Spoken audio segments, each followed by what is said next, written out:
Hello friends, ഇന്ന് ഞാൻ നിങ്ങളുമായിട്ട് ഷെയർ ചെയ്യാൻ ആഗ്രഹിക്കുന്ന വളരെ ഇൻട്രസ്റ്റിംഗ് ആയിട്ടുള്ള ഒരു ടോപ്പിക്കാണ്. That is creativity. ക്രിയേറ്റീവായിട്ട് ചിന്തിക്കുവാനുള്ള കഴിവ്. ആദ്യം തന്നെ ഒരു ചോദ്യം ഞാൻ നിങ്ങളോട് ചോദിക്കുകയാണ്. Are you a creative thinker? നിങ്ങൾ ക്രിയേറ്റീവായിട്ട് ചിന്തിക്കുന്ന ആളാണോ? ആണെങ്കിൽ യെസ് എന്ന് നമ്മുടെ കമൻറ്റ് ബോക്സിൽ കമൻറ്റ് ചെയ്യുക. അതല്ല നോ എന്നാണെങ്കിൽ അതും നിങ്ങൾക്ക് കമൻറ്റ് ചെയ്യാവുന്നതാണ്. ഇന്ന് നമ്മൾ പഠിക്കുന്നത് എങ്ങനെ നമുക്ക് ക്രിയേറ്റിവിറ്റി ഡെവലപ്പ് ചെയ്യാം. നമുക്കറിയാം, ക്രിയേറ്റീവായിട്ട് ചിന്തിക്കുന്ന ആളുകൾ നമ്മുടെ ചുറ്റും നോക്കിക്കഴിഞ്ഞാൽ ഒരുപാട് അത്ഭുതങ്ങൾ സൃഷ്ടിക്കുന്നത് നമ്മൾ കണ്ടിട്ടുണ്ട്. അപ്പോൾ അതിൻ്റെ അടിസ്ഥാനത്തിൽ ചില ആളുകൾക്ക് മാത്രമായിട്ട് നൽകിയിട്ടുള്ള ഒരു വരദാനമായിട്ട്, ദൈവം ചിലരിൽ മാത്രം നൽകിയിട്ടുള്ള വരദാനമായിട്ട് നമ്മൾ ഈ ക്രിയേറ്റിവിറ്റിയെ കാണുന്നുണ്ട്. പക്ഷേ നമ്മൾ മനസ്സിലാക്കേണ്ട ഒരു കാര്യം എന്താണെന്ന് വെച്ച് കഴിഞ്ഞാൽ, ദൈവം സൃഷ്ടിച്ച സൃഷ്ടികളിൽ മനുഷ്യന് മാത്രം കൊടുത്തിട്ടുള്ള ഒരു അധികാരമാണ് ക്രിയേറ്റീവായിട്ട് ചിന്തിക്കുവാനുള്ള കഴിവ്. അപ്പോൾ ആ മനുഷ്യൻ എന്നുള്ളതിൽ നമ്മൾ എല്ലാവരും ഉൾപ്പെടില്ലേ? അപ്പോൾ നമ്മൾക്കെല്ലാവർക്കും ഈ ക്രിയേറ്റീവായിട്ട് ചിന്തിക്കുവാനുള്ള കഴിവുണ്ട്. നമ്മുടെ സമൂഹത്തിൽ അല്ലെങ്കിൽ നമുക്കിടയിൽ ഒരു മിത്തുണ്ട്. ആദ്യം ആ മിത്തിനെ നമുക്ക് ബ്രേക്ക് ചെയ്യേണ്ടതായിട്ടുണ്ട്. എന്താണ് ആ മിത്ത് എന്നറിയാമോ? Break the myth. ഈ മിത്തിനെ നമുക്ക് ബ്രേക്ക് ചെയ്യേണ്ടതായിട്ടുണ്ട്. അതായത് ചില ആളുകളിൽ മാത്രം, അതിപ്പോ മ്യൂസീഷ്യൻസ് ആകാം, മ്യൂസിക് ഡയറക്ടേഴ്സ്, അല്ലെങ്കിൽ പെയിന്റേഴ്സ് ആകാം, അല്ലെങ്കിൽ ആർട്ടിസ്റ്റ്, സിംഗേഴ്സ്, ഇവരിൽ മാത്രമായിട്ട്, ഇവരെ പോലെയുള്ള ആളുകളിൽ മാത്രമായിട്ട് ഒതുങ്ങി നിൽക്കുന്ന കാര്യമാണ് ഈ ക്രിയേറ്റിവിറ്റി എന്നുള്ളത് നമ്മൾ വിശ്വസിച്ചിട്ടുണ്ട്. ഈ മിത്തിനെ ആദ്യം നമ്മൾ മാറ്റേണ്ടതായിട്ടുണ്ട്. നമ്മൾ ആദ്യം ചെയ്യേണ്ട ഒരു കാര്യം അതാണ്. പകരം നമ്മൾ ഇതിനെക്കുറിച്ച് ചിന്തിക്കേണ്ട ഒരു കാര്യം, ക്രിയേറ്റിവിറ്റി എന്ന് പറയുന്നത് തിങ്ക് ഡിഫറൻ്റ് ആയിട്ട് ചിന്തിക്കുവാനുള്ള മനുഷ്യന്റെ കഴിവിനെയാണ് ക്രിയേറ്റിവിറ്റി എന്ന് പറയുന്നത്. അടുത്തതെന്ന് പറയുന്നത് ഫൈൻഡിങ് ന്യൂ വേസ്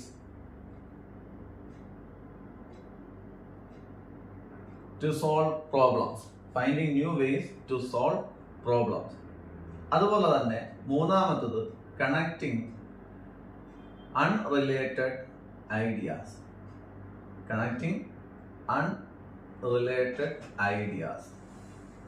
ഈ മൂന്ന് കാര്യങ്ങളാണ് ക്രിയേറ്റിവിറ്റി ഡിമാൻഡ് ചെയ്യുന്നത്. ഡിഫറൻ്റ് ആയിട്ട് നമുക്ക് ചിന്തിക്കുവാനുള്ളൊരു കഴിവുണ്ട്, പക്ഷെ നമ്മളത് ചിന്തിക്കാത്തതാണ്. അതുപോലെ തന്നെ finding new ways to solve പ്രോബ്ലംസിനെ സോൾവ് ചെയ്യുവാനുള്ള പുതിയ വഴികൾ നമ്മൾ തേടുക. അതാണ് രണ്ടാമതായിട്ട് ക്രിയേറ്റിവിറ്റി കൊണ്ട് ഉദ്ദേശിക്കുന്നത്. മൂന്നാമതെന്ന് പറയുന്നത് കണക്റ്റിംഗ് അൺറിലേറ്റഡ് ഐഡിയാസ്. നമുക്ക് ചുറ്റുമുള്ള കാര്യങ്ങളെയൊക്കെ കോർത്തിണക്കിക്കൊണ്ട് പുതിയ കാര്യങ്ങൾ, ഇതുവരെ സൃഷ്ടിക്കപ്പെട്ടിട്ടുള്ള കാര്യങ്ങളെല്ലാം കൂടെ ചേർത്ത് പുതിയ കാര്യങ്ങൾ നമ്മൾ സൃഷ്ടിക്കുന്നതിനെ ക്രിയേറ്റിവിറ്റി എന്ന് പറയുവാൻ കഴിയും. ഇത് നമുക്ക് മനസ്സിലാക്കാൻ കഴിയുന്നത്, എല്ലാ മനുഷ്യരിലും ഈ ക്രിയേറ്റിവിറ്റി നിലനിൽക്കുന്നു എന്ന് പറയുവാൻ കാരണം എന്താണെന്ന് ചോദിച്ചു കഴിഞ്ഞാൽ, നമ്മുടെ ഡെയിലി ലൈഫ് എടുത്തു കഴിഞ്ഞാൽ, ഡെയിലി ലൈഫിൽ നമുക്ക് ഒരുപാട് ഉദാഹരണങ്ങൾ പറയുവാൻ കഴിയും. എന്താണ് ആ ഉദാഹരണങ്ങൾ എന്ന് ചോദിച്ചു കഴിഞ്ഞാൽ, ഒരു പേരന്റ്, മദർ, ഒരമ്മയെ സംബന്ധിച്ച് അവരുടെ കുട്ടി എന്ന് പറയുന്നത് അവർക്ക് ഇമ്പോർട്ടൻ്റ് ആയിട്ടുള്ള കാര്യമാണ്. അതായത് കുഞ്ഞുകുട്ടി. അപ്പോൾ ഈ ആ അമ്മയുടെ ജീവിതത്തിൽ ഈ കുട്ടി എന്ന് പറയുന്നത് ഏറ്റവും വലിയൊരു പാർട്ടാണ്. അപ്പോൾ ഈ അമ്മ ഈ കുട്ടിക്ക് ആഹാരം കൊടുക്കുന്നത് നിങ്ങൾ കണ്ടിട്ടില്ലേ? അപ്പോൾ ആഹാരം അതിൻ്റെ ചുണ്ടോട് അടുപ്പിക്കുന്ന സമയത്ത് കുട്ടി എന്താണ്, വാ മാറ്റും അല്ലേ? താല്പര്യമില്ലാതെ, ഫുഡ് കഴിക്കാതെ വാ അവിടെ നിന്ന് മാറ്റും. അപ്പോൾ അത് ഓവർകം ചെയ്യാൻ വേണ്ടിയിട്ട് ഈ അമ്മ എന്താണ് ചെയ്യാറുള്ളത്? ഏതെങ്കിലും രീതിയിലുള്ള കഥകൾ പറഞ്ഞു കൊടുക്കാൻ നോക്കും അല്ലേ? ഏതെങ്കിലും ഒരു സ്റ്റോറി പറയുമ്പോൾ ചിലപ്പോൾ കുട്ടി ആ സ്റ്റോറി കേൾക്കുന്നതിൻ്റെ കൂട്ടത്തിൽ ഈ ഫുഡൂടെ കഴിക്കും. അതല്ല എങ്കിൽ ഏതെങ്കിലും ഒരു ടോയ്സ് കുട്ടിയുടെ കയ്യിലോട്ട് കൊടുത്തതിന് ശേഷം, ഇപ്പം മൊബൈൽ ഫോണൊക്കെയാണ് കൊടുക്കുന്നത്, അങ്ങനെ കൊടുത്തു കഴിയുമ്പോൾ അവന്റെ ശ്രദ്ധ അങ്ങോട്ടേക്ക് മാറുന്ന സമയത്ത് ഈ ഫുഡ് അവനെ കൊണ്ട് ഫീഡ് ചെയ്യിപ്പിക്കും. അതല്ല എങ്കിൽ എന്താ പറയാ, ഉമ്മാക്കി വരും, അല്ലേ, കാക്കുമാക്കി വരും, അതുകൊണ്ട് പെട്ടെന്ന് കഴിച്ചോ എന്നൊക്കെ പറഞ്ഞുകൊണ്ട് ഫുഡ് കഴിപ്പിക്കാൻ വേണ്ടിയിട്ട് ചില ഐഡിയാസ് അവർ ഉപയോഗിക്കുന്നു. That is creativity. ഒരമ്മയെ സംബന്ധിച്ച് ഒരു കുട്ടിക്ക് ആഹാരം കൊടുക്കുമ്പോൾ അവർ ഉപയോഗിക്കുന്ന തന്ത്രങ്ങൾ, കളിപ്പാട്ടങ്ങൾ കാണിച്ചോ, സ്റ്റോറി പറഞ്ഞിട്ടോ, അല്ലെങ്കിൽ ചെറിയ രീതിയിലുള്ളൊരു ഭയം ഉണ്ടാക്കിയിട്ടോ അവര് ക്രിയേറ്റീവായിട്ട് അവിടെ എന്ത് ചെയ്യുകയാണ്, കുട്ടിയിലേക്ക് ആ ആഹാരം ഫീഡ് ചെയ്യിപ്പിക്കാൻ നോക്കുകയാണ്. നോർമൽ ലൈഫിൽ നമ്മുടെ ഡെയിലി ലൈഫിൽ നമ്മൾ കാണുന്ന ഒരു കാഴ്ചയിലേക്ക്. That is creativity. Think differently. കുട്ടിക്ക് ആഹാരം കൊടുക്കാൻ വേണ്ടിയിട്ട് അമ്മ ഡിഫറൻ്റ് ആയിട്ട് തിങ്ക് ചെയ്യുന്നു, അല്ലേ? അല്ലാതെ കുത്തിപ്പിടിച്ച് കുട്ടിയുടെ അണ്ണാക്കിലേക്ക് ഈ ആഹാരം ഫീഡ് ചെയ്യാണോ ചെയ്യുന്നത്? അങ്ങനെ വേണമെങ്കിലും ചെയ്യാം. പക്ഷേ ക്രിയേറ്റീവായിട്ടുള്ള രീതിയിൽ ആ അമ്മ അവിടെ തന്ത്രങ്ങൾ മെനയുന്നു. അതുപോലെ തന്നെ നമുക്ക് ശ്രദ്ധിച്ചു കഴിഞ്ഞാൽ ഇപ്പോൾ ഒരു ടീച്ചറിനെ സംബന്ധിച്ച് നമ്മളൊക്കെ പഠിച്ചിട്ടുള്ളവരാണ്, അല്ലെങ്കിൽ എന്നെ കേൾക്കുന്ന ആളുകൾ പഠിച്ചുകൊണ്ടിരിക്കുന്നവരാണ്. പക്ഷെ നമുക്ക് കുറേ സബ്ജക്റ്റുകൾ കാണും, അല്ലേ?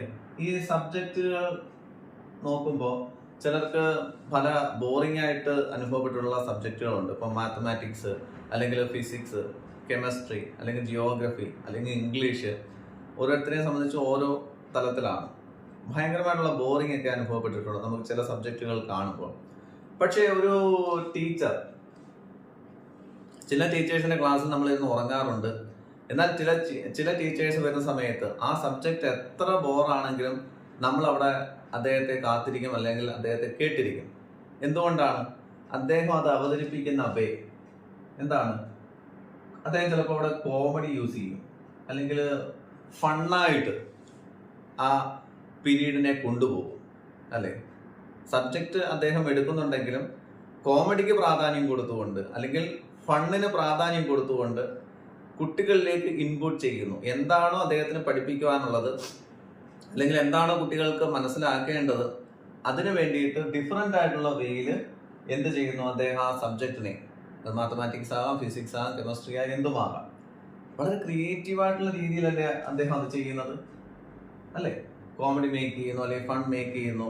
എന്നാൽ അതിൻ്റെ കൂട്ടത്തിൽ പഠിപ്പിക്കാനുള്ള കാര്യങ്ങൾ കുട്ടികളുടെ ബ്രെയിനിലേക്ക് ഇൻവെസ്റ്റ് ചെയ്യുന്നു. അപ്പം അങ്ങനെയുള്ള ടീച്ചേഴ്സ് ആണെങ്കിൽ അവരുടെ സബ്ജക്റ്റുകൾ ഇപ്പോൾ എക്സാമിന് വരുന്ന സമയത്ത് ഇനി എത്ര പഠിക്കാത്ത കുട്ടികളാണെങ്കിലും പാസ് മാർക്ക് വാങ്ങി വിജയിക്കുന്നത് നമ്മൾ കണ്ടിട്ടുണ്ട്. കാരണം എന്താണ്? ക്രിയേറ്റീവായിട്ടുള്ള രീതിയിൽ അദ്ദേഹം കുട്ടികളെ കയ്യിലെടുക്കുന്നു.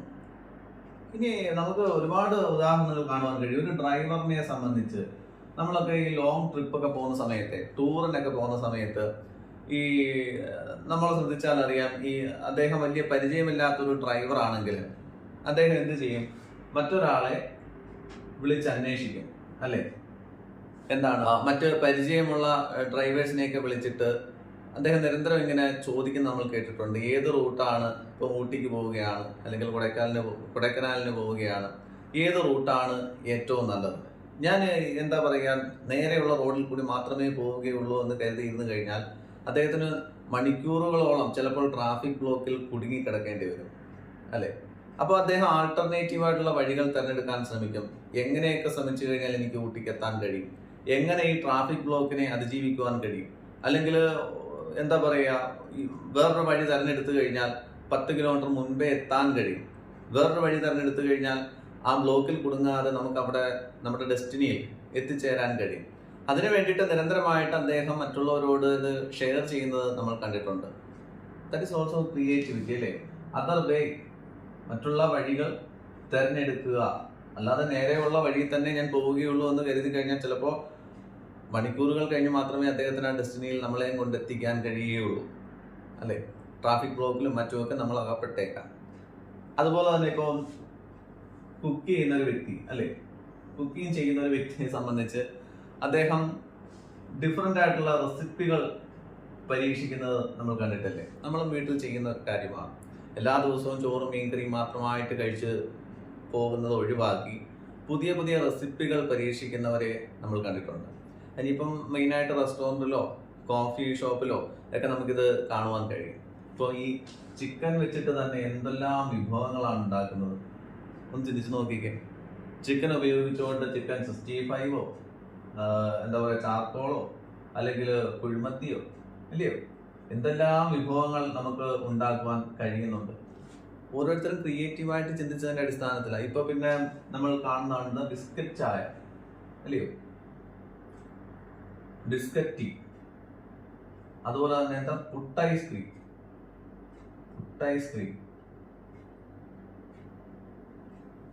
കണ്ടിട്ടില്ലേ? എന്തെല്ലാം വിഭവങ്ങളാണ് ഇതൊക്കെ എന്ന് വെച്ച് കഴിഞ്ഞാൽ എന്താണ്, ഒരു കുക്ക് ചെയ്യുന്ന ഒരു വ്യക്തിയെ സംബന്ധിച്ച് പുതിയ റെസിപ്പികൾ അദ്ദേഹം ഉണ്ടാക്കുകയാണ്. അദ്ദേഹത്തിന്റെ ബിസിനസ് കൂട്ടാൻ വേണ്ടിയിട്ട്, ഇപ്പം ഒരു ഹോട്ടലിൽ നിൽക്കുന്ന ഒരു ഹോട്ടൽ ഉടമയാകട്ടെ, അല്ലെങ്കിൽ ഫുഡിനെ കുറിച്ച് കൂടുതലായിട്ട് അറിയാവുന്ന വ്യക്തികളാകട്ടെ, പുതിയ റെസിപ്പികൾ പരീക്ഷിച്ചുകൊണ്ട് ഇപ്പം ബിസ്ക്കറ്റ് ചായ ഇറങ്ങിയിട്ടുണ്ട്, പുട്ട് ഐസ്ക്രീം ഇറങ്ങിയിട്ടുണ്ട്, അല്ലെങ്കിൽ ചിക്കൻ ഉപയോഗിച്ചുകൊണ്ടുള്ള നിരവധി വിഭവം, നൂറുകണക്കിന് വിഭവങ്ങൾ, അല്ലെ, ചിക്കൻ പൊട്ടിത്തെറിച്ചത് നമ്മൾ പോയി ഭക്ഷിക്കുന്നതാ. ക്രിയേറ്റീവായിട്ട് ചിന്തിക്കുന്ന അടിസ്ഥാനത്തിലാണ് ഇതെല്ലാം സംഭവിക്കുന്നത്. ഇവിടെയുള്ള കാര്യങ്ങൾ തന്നെയാണ് അതിനെ ക്രിയേറ്റീവായിട്ട് തിങ്ക് ഡിഫറൻ്റ്ലി, അതുപോലെ തന്നെ അൺറിലേറ്റഡ് കണക്റ്റിംഗ് അൺറിലേറ്റഡ് ഐഡിയാസ്, ഇവിടെ ഉള്ള കാര്യങ്ങളെ തന്നെ ഒന്നിപ്പിക്കുക. അത് ഒന്നിപ്പിക്കുമ്പോൾ പുതിയൊരു വിഭവമായി മാറുന്നു, പുതിയൊരു വസ്തുവായി മാറുന്നു, പുതിയൊരു കണ്ടുപിടുത്തമായി മാറുന്നു. That is creativity. ഇപ്പോൾ നിങ്ങൾക്ക് ഏകദേശം ഒരു ഐഡിയ മനസ്സിലാകും. നമ്മുടെ നോർമൽ ലൈഫിൽ അല്ലെങ്കിൽ ഡെയിലി ലൈഫിൽ പോലും ഒരു അമ്മയെ സംബന്ധിച്ചാവട്ടെ, ഒരു ടീച്ചറിനെ സംബന്ധിച്ചിട്ടാവട്ടെ, ഒരു ഡ്രൈവറിനെ സംബന്ധിച്ചിട്ടാവട്ടെ, ഒരു കുക്ക് ചെയ്യുന്ന ഒരു വ്യക്തിയെ സംബന്ധിച്ചിട്ടാവട്ടെ, എല്ലാവരും ഉപയോഗിക്കുന്നത് അറിഞ്ഞോ അറിയാതെയോ ഈ ക്രിയേറ്റിവിറ്റി ഉപയോഗിക്കുന്നുണ്ട്. അപ്പോൾ ഇതിന് അടിസ്ഥാനം എന്നുള്ളത്, ഏറ്റവും വലിയൊരു അടിസ്ഥാന കാര്യം എന്ന് പറയുന്നത്, എനിക്ക് തോന്നുന്നത് നമുക്ക് എന്തിനോടാണ് കൂടുതൽ പ്രയോറിറ്റി, അല്ലെ, ആ പ്രയോറിറ്റി എന്തിനോടെങ്കിലും ഉള്ളപ്പോഴാണ് നമ്മൾ ഈ ക്രിയേറ്റീവായിട്ട് കാര്യങ്ങൾ ചിന്തിക്കുവാൻ തുടങ്ങുന്നത്. അല്ലെ, ഒന്ന് ചിന്തിച്ച് നോക്കിക്കേ. ഇപ്പം അമ്മയ്ക്ക് കുട്ടി എന്ന് പറയുന്നത് ഏറ്റവും ഇമ്പോർട്ടൻ്റ് ആണ്. കുട്ടി ഭക്ഷണം കഴിച്ചില്ല എങ്കിൽ അമ്മയ്ക്ക് അന്നത്തെ ദിവസം ഉറങ്ങാൻ കഴിയില്ല. അത്രയ്ക്ക് അവരുടെ ജീവിതവുമായി ഇഴുകി ചേർന്ന് നിൽക്കുന്നതാണ് അവരുടെ കുഞ്ഞെന്ന് പറയുന്നത്. ഒരു ടീച്ചറിനെ സംബന്ധിച്ച്, ആത്മാർത്ഥമായിട്ടുള്ള രീതിയിൽ പഠിപ്പിക്കുന്ന ഒരു ടീച്ചറിനെ സംബന്ധിച്ച് അദ്ദേഹത്തിന്റെ സബ്ജക്റ്റ് എന്ന് പറയുന്നത് അദ്ദേഹത്തിന് ഇമ്പോർട്ടൻ്റ് ആണ്. അത് കുട്ടികളിൽ എത്തിക്കുക, കുട്ടികളെ വിജയിപ്പിക്കുക എന്നുള്ളത് അദ്ദേഹത്തിന്റെ റെസ്പോൺസിബിലിറ്റിയാണ്. ഒരു ഡ്രൈവറിനെ സംബന്ധിച്ചിട്ടാണെങ്കിൽ എങ്ങനെയെങ്കിലുമൊക്കെ പോയാൽ മതിയെന്ന് ചിന്തിക്കുന്ന ഡ്രൈവറിൽ ക്രിയേറ്റിവിറ്റി ഉണ്ടാവില്ല, അല്ലെ. ക്രിയേറ്റീവായി ചിന്തിക്കുന്നതിന്റെ അടിസ്ഥാനത്തിലാണ് നല്ല രീതിയിൽ തന്റെ യാത്രക്കാർ, തന്റെ കൂടെ ഇരിക്കുന്നവരെ എത്തേണ്ട ഡെസ്റ്റിനിയിൽ എത്തിക്കുവാൻ ആഗ്രഹിക്കുന്ന ഡ്രൈവറിനെ സംബന്ധിച്ച് അദ്ദേഹം പുതിയ വഴികൾ കണ്ടെത്താൻ ശ്രമിക്കുന്നു, അല്ലെ. അതുപോലെ തന്നെ ഒരു കുക്കർ, അദ്ദേഹത്തെ സംബന്ധിച്ചിട്ടാണെങ്കിലും പുതിയ റെസിപ്പികൾ പരീക്ഷിച്ചുകൊണ്ട് ആളുകൾക്ക് രുചിയുള്ള വിഭവങ്ങൾ കൊടുക്കുന്നു. ഇപ്പോൾ എന്താ പറയുക, ഏത്തക്കാപ്പവും ഈ പഴംപൊരിയും ബീഫ് കറിയും വലിയ നല്ല കോമ്പിനേഷൻ ആണെന്നാണ് പറയുന്നത്, അല്ലെ. നിങ്ങൾ അത് കഴിച്ചിട്ടുണ്ടോ? അല്ലെ, പുതിയതായിട്ട് കണ്ടുപിടിക്കുകയാണ്. ഇവിടെ ഉള്ള കാര്യങ്ങൾ തന്നെയാണ്, അല്ലെ. അലുവയും മത്തിക്കറിയും എന്ന് പറയുന്നത് പോലെയാണ് പഴംപൊരിയും ബീഫ് കറിയും. ഒരു കാലത്ത് നമ്മൾ അങ്ങനെ ചിന്തിച്ചിട്ടുണ്ട്, പഴംപൊരിയും ബീഫ് കറിയും, അല്ലെ. അത് നല്ലതാണെന്ന് എങ്ങനെ തോന്നി? ഇവിടെയുള്ള രണ്ട് വിഭവങ്ങളെ കൂട്ടിച്ചേർത്തപ്പോൾ ഇങ്ങനെ കഴിച്ചു നോക്കിക്കഴിഞ്ഞാൽ, ഇങ്ങനെ കസ്റ്റമേഴ്സിന് കൊടുത്തു കഴിഞ്ഞാൽ അവർക്ക് ഇഷ്ടപ്പെടും എന്നയാൾ ചിന്തിച്ചതിന്റെ അടിസ്ഥാനത്തിലാണ്. അപ്പൊ കൂടുതൽ വിശദീകരണങ്ങളുടെ ആവശ്യമില്ല. നമ്മളുടെ ഡെയിലി ലൈഫിൽ തന്നെ നമ്മളെല്ലാവരും ആത്മാർത്ഥമായ ഒരു കാര്യത്തിനോട്, ഏതെങ്കിലും ഒരു കാര്യത്തോട് പ്രയോറിറ്റി കൊടുത്തിട്ടുണ്ടെങ്കിൽ അവിടെ ക്രിയേറ്റിവിറ്റി എന്നുള്ളത് സംഭവിച്ചിട്ടുണ്ടാകും.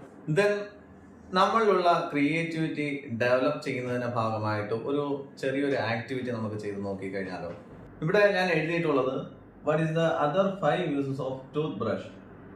അതായത് നമ്മുടെ പല്ല് വൃത്തിയാക്കുക, ബ്രഷ് ചെയ്യുക എന്നത് കൂടാതെ നമുക്ക് നമ്മുടെ ബ്രഷ് ഉപയോഗിച്ചുകൊണ്ട്, പല്ല് തേക്കുന്ന ബ്രഷ് ഉപയോഗിച്ചുകൊണ്ട് ചെയ്യാൻ കഴിയുന്ന 5 കാര്യങ്ങൾ.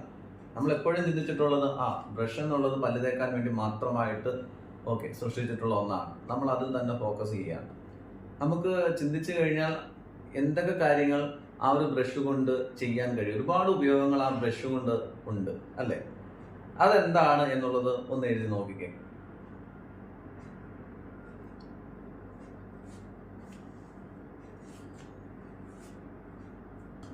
നമുക്ക് വേണമെങ്കിൽ നമ്മുടെ ജുവൽസ്, അല്ലെ, ജുവൽസ് ഒക്കെ ക്ലീൻ ചെയ്യാൻ വേണ്ടിയിട്ട് വേണമെങ്കിൽ നമുക്ക് ഉപയോഗിക്കാം. ഈ ടൂത്ത് ബ്രഷ് തന്നെ നമുക്ക് ഉപയോഗിക്കാൻ കഴിയും. എന്താണ്, ജുവൽസ് വൃത്തിയാക്കാൻ വേണമെങ്കിൽ നമുക്ക് ഉപയോഗിക്കാം. ഒരു സാധ്യതയും മറ്റ് നമുക്ക് മാർഗങ്ങളൊന്നും ഇല്ല എങ്കിൽ തീർച്ചയായിട്ടും നമുക്ക് ജുവൽസ് വൃത്തിയാക്കാൻ നമുക്ക് ഈ ടൂത്ത് ബ്രഷിനെ ആശ്രയിക്കാം, അല്ലെ. അതുപോലെ തന്നെ വേണമെങ്കിൽ ഇപ്പോ ഒരു ഷൂ പോളിഷ് ചെയ്യാൻ, അല്ലെ, പോളിഷ് അവർ ഷൂസ്. വേണമെങ്കിൽ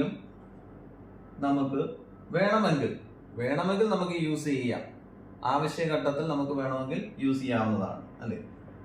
ഇനി വേണമെങ്കിൽ എന്താ പറയാ, കിഡ്സിനൊക്കെ പെയിന്റ് ചെയ്യാൻ വേണ്ടിയിട്ട്, പെയിന്റിങ്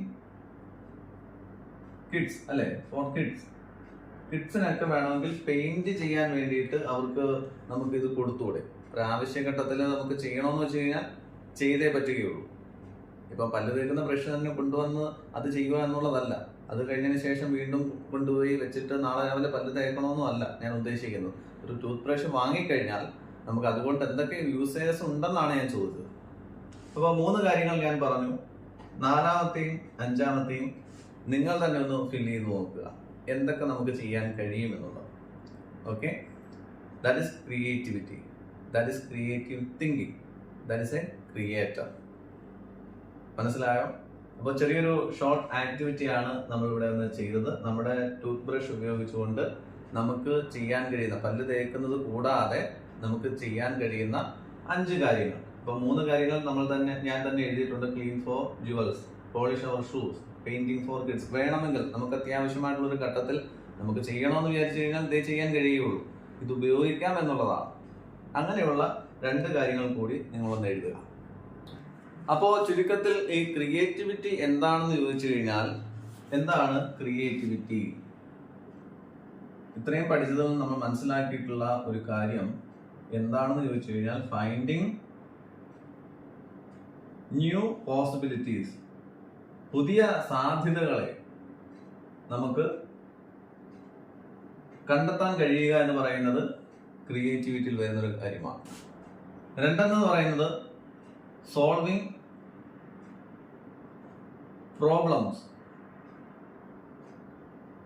വിത്ത് ഫ്രഷ് ഐഡിയ അല്ലെ. ഇതുവരെ നമ്മൾ മറ്റുള്ളവരുടെ ഐഡിയാസ് വെച്ചിട്ടാണ് ചെയ്തിട്ടുള്ളതെങ്കിൽ നമുക്ക് നമ്മുടേതായിട്ടുള്ള രീതിയിൽ നമുക്ക് ഏതെങ്കിലും ഒരു കാര്യത്തെ, ഒരു പ്രശ്നത്തെ നമുക്ക് സോൾവ് ചെയ്യാൻ കഴിയുന്നുള്ളതാണ് അല്ലേ. അതുപോലെ തന്നെ സീയിങ് ദ തിങ് ഡിഫറently.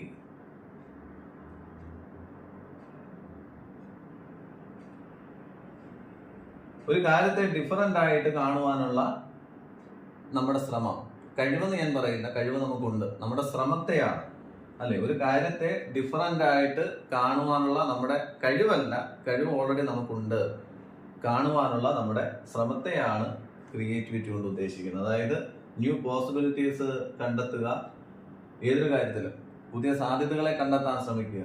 അതുകൊണ്ടാണ് നമുക്ക് ചുറ്റും ഇതൊക്കെ സംഭവിച്ചിട്ടുള്ളത്. പുതിയ സാധ്യതകൾ കണ്ടെത്താൻ ശ്രമിച്ചു. ഉദാഹരണം പറയുകയാണെങ്കിൽ, ഞാനിന്ന് നിങ്ങളുടെ മുമ്പിൽ നിന്ന് സംസാരിച്ചു കൊണ്ടിരിക്കുന്നു. അപ്പോൾ ഒരു 10 വർഷം മുൻപെങ്കിലും നമ്മൾ ഇങ്ങനെ ചിന്തിച്ചിട്ടുണ്ടോ?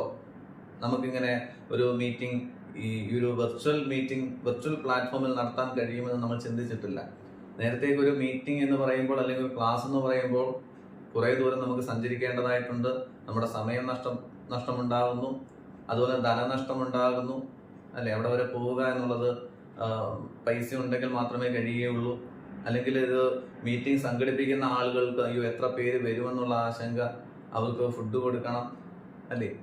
എല്ലാത്തിനും ഒരു തലവേദന പിടിച്ച പരിപാടിയായിട്ടാണ് കണ്ടിട്ടുള്ളത്. അതിൻ്റെ പിറകെ വലിയൊരു എഫേർട്ട് എടുക്കേണ്ടതായിട്ടുണ്ടായിരുന്നു.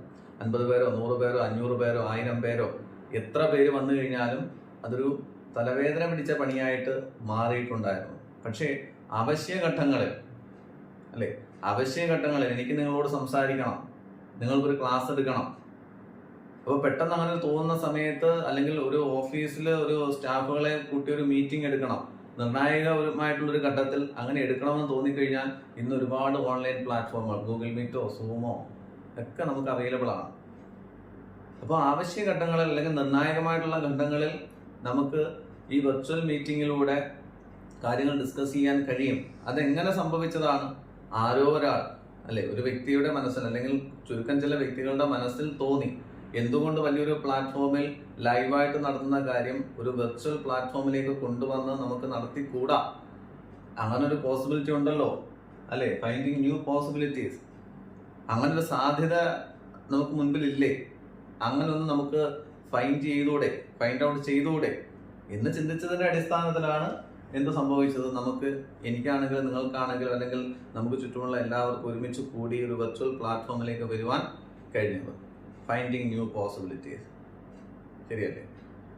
അതുപോലെ തന്നെ solving problem with fresh ideas. പരമ്പരാഗതമായിട്ട് നമുക്ക് ഒരു പ്രോബ്ലം ഇങ്ങനെ സോൾവ് ചെയ്യാൻ പറ്റൂ എന്നുള്ളൊരു വിശ്വാസം നമ്മൾ അടിഞ്ഞുകൂടിയിട്ടുണ്ടെങ്കിൽ അതും മാറ്റുക.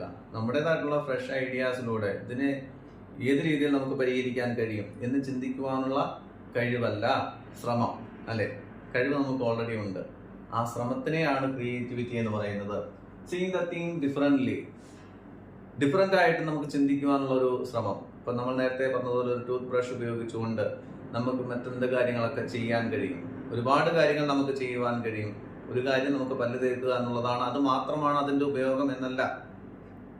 അതുപയോഗിച്ച് മറ്റുള്ള ഒരുപാട് ഉപയോഗങ്ങൾ നമുക്കുണ്ട്. അതിനെപ്പറ്റി ചിന്തിക്കുവാനുള്ള നമ്മുടെ ശ്രമം, ദാറ്റ് ഈസ് ക്രിയേറ്റിവിറ്റി. മനസ്സിലായോ? ഓക്കെ. ഇനി നമ്മൾ പഠിക്കുവാൻ പോകുന്നത് നമ്മുടെ ഉള്ളിലുള്ള ക്രിയേറ്റിവിറ്റിയെ ബ്ലോക്ക് ചെയ്യുന്ന 3 ബ്ലോക്കേഴ്സിനെ കുറിച്ചാണ്. 3 ബ്ലോക്കേഴ്സ് ഓഫ് ക്രിയേറ്റിവിറ്റി. ക്രിയേറ്റിവിറ്റിയിൽ നമ്മുടെ ക്രിയേറ്റീവായിട്ടുള്ള കഴിവിനെ അല്ലെങ്കിൽ ആ ശ്രമത്തെ തടസ്സപ്പെടുത്തുന്ന 3 ബ്ലോക്കേഴ്സ് എന്തൊക്കെയാണെന്നാണ് നമ്മൾ പഠിക്കുവാൻ പോകുന്നത്. അതിലൊന്നെന്ന് പറയുന്നത് ഫിയർ ഓഫ് ബീയിങ് റോങ്. എന്താണ് ഫിയർ ഓഫ് ബീയിങ് റോങ്? തെറ്റിപ്പോകുമോ എന്നുള്ള ഭയം, അല്ലേ? എവിടെയെങ്കിലും ഒരു അഭിപ്രായം പറഞ്ഞു കഴിഞ്ഞാൽ അല്ലെങ്കിൽ എവിടെയെങ്കിലും ഒരു ഐഡിയ ഷെയർ ചെയ്ത് കഴിഞ്ഞാൽ അത് തെറ്റിപ്പോകുമോ, ഞാൻ പറയുന്നത് തെറ്റായിരിക്കുമോ എന്നുള്ള നമ്മുടെ ഒരു സംശയമുണ്ടല്ലോ, അല്ലെങ്കിൽ ഒരു ഭയമുണ്ടല്ലോ. അതുകൊണ്ട് ചിലപ്പോൾ നഷ്ടപ്പെട്ടു പോകുന്നത് വലിയ സാധ്യതകളായിരിക്കും, വലിയൊരു പോസിബിലിറ്റി ആയിരിക്കും നമ്മളുടെ ആ ഒരു തിങ്കിങ് കൊണ്ട്, അല്ലെ? നമ്മുടെ പ്രസ്ഥാനത്തിനോ അല്ലെങ്കിൽ നമുക്ക് പേഴ്സണലായിട്ടോ വ്യക്തിപരമായിട്ടോ നമ്മുടെ സമൂഹത്തിനോ ഉണ്ടാകുന്നത് വലിയ നഷ്ടങ്ങളായിരിക്കും. നമ്മുടെ ആ ഒരു അഭിപ്രായം പറയാനുള്ള നമ്മുടെ ആ പേടി അല്ലെങ്കിൽ ഭയം എന്ന് പറയുന്നത് പലപ്പോഴും സംഭവിക്കുന്ന നല്ലൊരു കാര്യം നടക്കുവാനുള്ള സാധ്യതയെ മങ്ങലേൽപ്പിക്കുന്ന കാര്യമാണ്. Fear of being wrong. ഞാൻ പറയുന്നത് തെറ്റിപ്പോകുമോ, അത് ചെയ്തു കഴിഞ്ഞാൽ തെറ്റിപ്പോകുമോ എന്നുള്ള ഭയമാണ് ഇതിനുള്ള അടിസ്ഥാനം എന്ന് പറയുന്നത്. എന്നാൽ ഈ നമ്മൾ ക്രിയേറ്റീവായിട്ട് ചിന്തിക്കുന്ന ആളുകളെ സംബന്ധിച്ച് ക്രിയേറ്റർ എന്നുള്ളത് സംബന്ധിച്ച് നോക്കുമ്പോൾ അവരെപ്പോഴും ബോൾഡ് തിങ്കേഴ്സ് ആണ്. ബോൾഡായിട്ട് ചിന്തിക്കുന്ന ഒരു വ്യക്തി കൂടിയാണ് യഥാർത്ഥത്തിൽ ഒരു ക്രിയേറ്റീവായി ചിന്തിക്കുന്ന ആളെന്ന് നമുക്ക് വേണമെങ്കിൽ വിശേഷിപ്പിക്കുവാൻ കഴിയും. ഇപ്പോൾ ഒരു സിനിമ ഡയറക്റ്റ് ചെയ്യുന്ന ഒരാളെ സംബന്ധിച്ച് അദ്ദേഹം ഒരു തീരുമാനമെടുക്കുകയാണ്. പടം പൊട്ടിപ്പോകുവാൻ വേണ്ടിയിട്ട് അദ്ദേഹം സിനിമ എടുക്കുകയില്ല. പടം പൊട്ടിപ്പോകണേ എന്ന് പ്രാർത്ഥിച്ചുകൊണ്ട് ആരും അതിനകത്ത് അഭിനയിക്കുകയുമില്ല. എന്തോ സാഹചര്യങ്ങൾ കൊണ്ട് ചില പടങ്ങൾ പൊട്ടിപ്പോകുന്നു, എന്തോ ചില സാഹചര്യങ്ങൾ കൊണ്ട് ചില പടങ്ങൾ നല്ല വിജയത്തിലേക്ക് എത്തുന്നു. ഇനി 20 വർഷം മുൻപ് ഇറങ്ങിയ ഒരു പടം അന്ന് അത് തിയേറ്ററിലൊക്കെ പൊട്ടിപ്പോയിട്ടുണ്ടാകും. പക്ഷെ ഇന്നത് കാണുമ്പോൾ ഈ പടം കാലങ്ങൾക്ക് മുൻപേ സഞ്ചരിച്ചതാണ്, അല്ലെ? ഇന്ന് ഇറങ്ങിയിരുന്നെങ്കിൽ വലിയൊരു വിജയമായേനെ എന്നൊക്കെ പറയാറുണ്ട്. അത് മാത്രമല്ല, ഇപ്പൊ റിലീസിങ്ങിന്റെ ഒരു കാലം കൂടിയാണ്.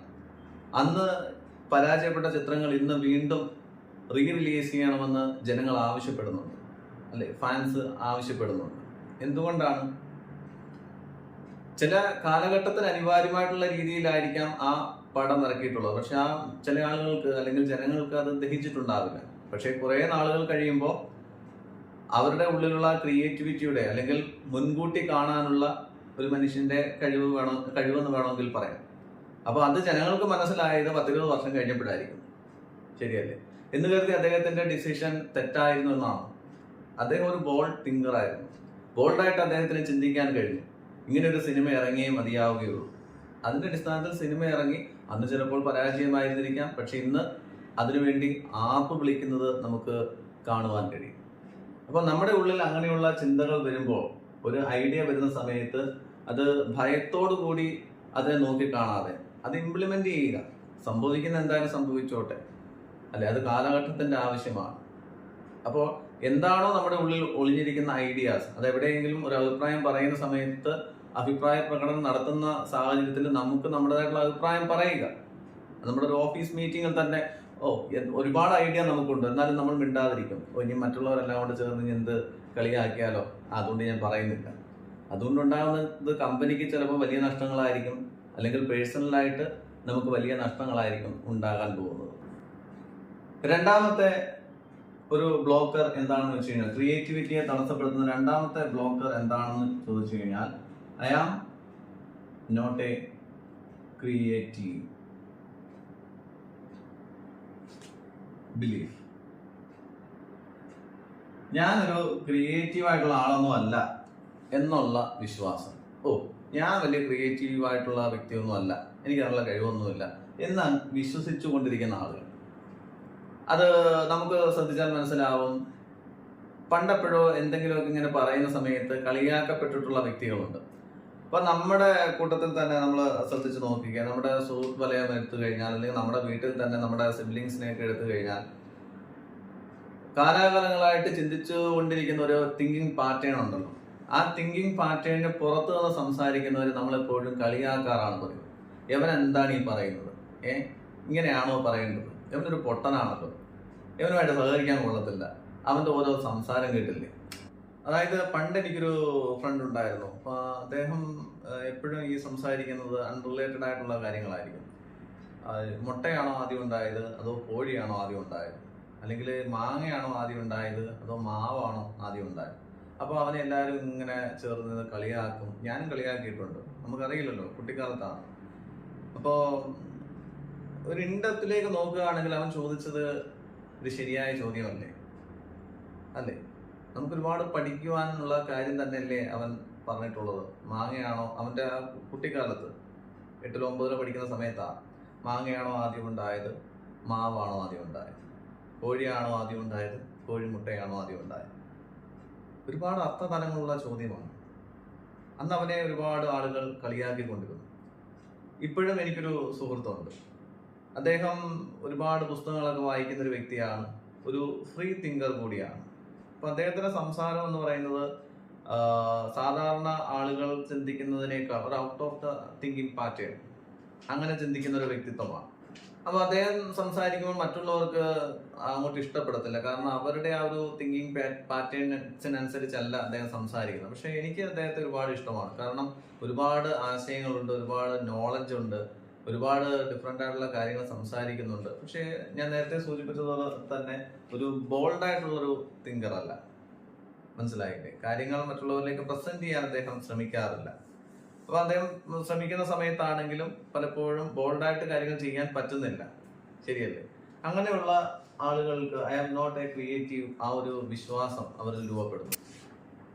മൂന്നെന്ന് പറയുന്നത് മെന്റൽ ലേസിനെസ്. എന്താണ് മെന്റൽ ലേസിനെസ് എന്ന് ചോദിച്ചു കഴിഞ്ഞാൽ, ഒരേ രീതിയിൽ ചിന്തിച്ചു കൊണ്ടിരിക്കുക, ഒരേ ഫുഡ് തന്നെ ടേസ്റ്റ് ചെയ്തുകൊണ്ടിരിക്കുക, ഒരേ റൂട്ടിൽ തന്നെ സഞ്ചരിക്കുക, ഒരേ ഡെസ്റ്റിനി തന്നെ, എന്നും പോകുന്ന ഒരേ ഇടം തന്നെ, ഒരേ പ്ലേസ് തന്നെ. അങ്ങനെയുള്ള വ്യക്തികൾ ഒരു മെന്റൽ ലേസിനെസ്സിലേക്ക് മാറ്റപ്പെടാറുണ്ട്.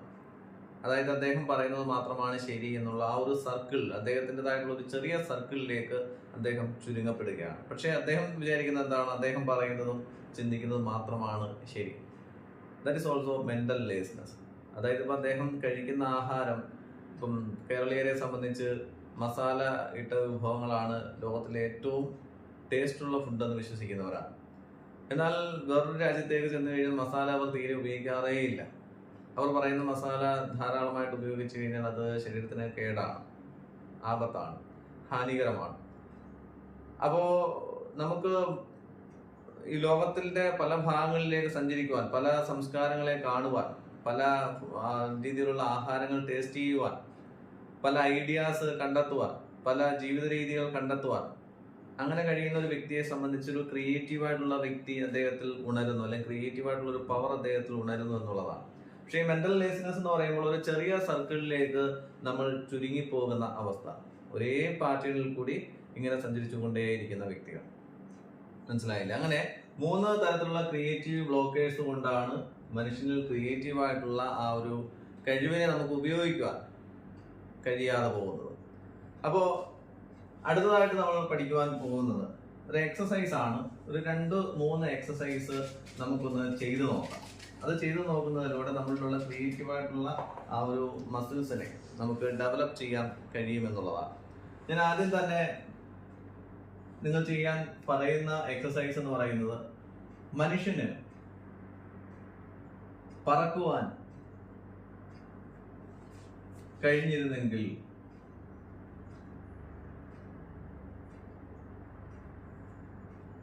നോക്കുമ്പോൾ നമുക്ക് എന്തൊരു പൊട്ട ചോദ്യമാണ് എന്നൊക്കെ തോന്നിപ്പോവും അല്ലെ? എന്തൊരു പൊട്ട ചോദ്യമാണ്, മനുഷ്യന് പറക്കുവാൻ കഴിഞ്ഞിരുന്നെങ്കിലോ?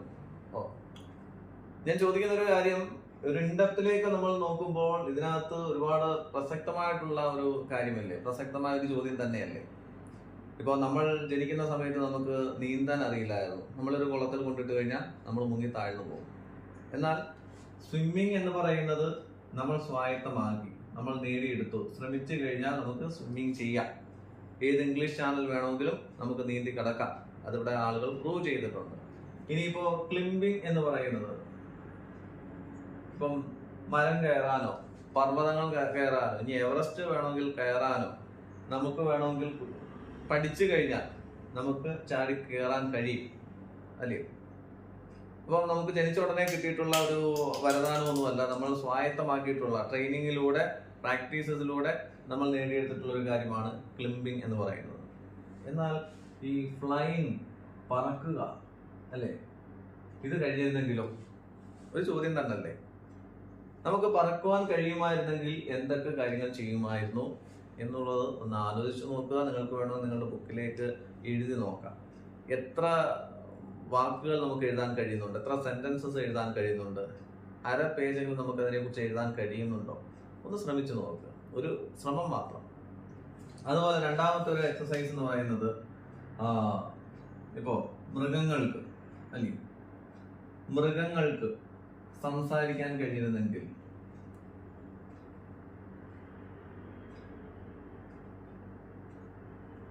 ഒന്ന് ചിന്തിച്ചു നോക്കിയാൽ, മൃഗങ്ങൾക്ക് സംസാരിക്കുവാൻ കഴിഞ്ഞിരുന്നെങ്കിൽ ഇപ്പൊ അവർ ആശയവിനിമയം നടത്തുന്നുണ്ടോ എന്ന് വെച്ച് കഴിഞ്ഞാൽ ആശയവിനിമയം നടത്തുന്നുണ്ട്. മൃഗങ്ങൾ തമ്മിൽ ആശയവിനിമയം നടത്തുന്നുണ്ട്, പക്ഷികൾ തമ്മിൽ ആശയവിനിമയം നടത്തുന്നുണ്ട്. എന്നാൽ ഈ പക്ഷികൾക്കും മൃഗങ്ങൾക്കും എല്ലാം നമ്മൾ സംസാരിക്കുന്നത് പോലെ സംസാരിക്കാൻ കഴിഞ്ഞിട്ടുണ്ടായിരുന്നെങ്കിൽ എന്ത് സംഭവിക്കുമായിരുന്നു? വെറുതെ ഒരു ചോദ്യം അല്ലേ. ഒന്ന് എഴുതാൻ ശ്രമിക്കുക, മൃഗങ്ങൾക്കും പക്ഷികൾക്കും സംസാരിക്കാൻ കഴിഞ്ഞിരുന്നെങ്കിൽ. അതുപോലെ തന്നെ ഒരെണ്ണോടെ നമുക്ക് വേണമെങ്കിൽ എഴുതാം. ഇപ്പൊ മനുഷ്യന് ഉറങ്ങേണ്ടിയിരുന്നില്ല എങ്കിൽ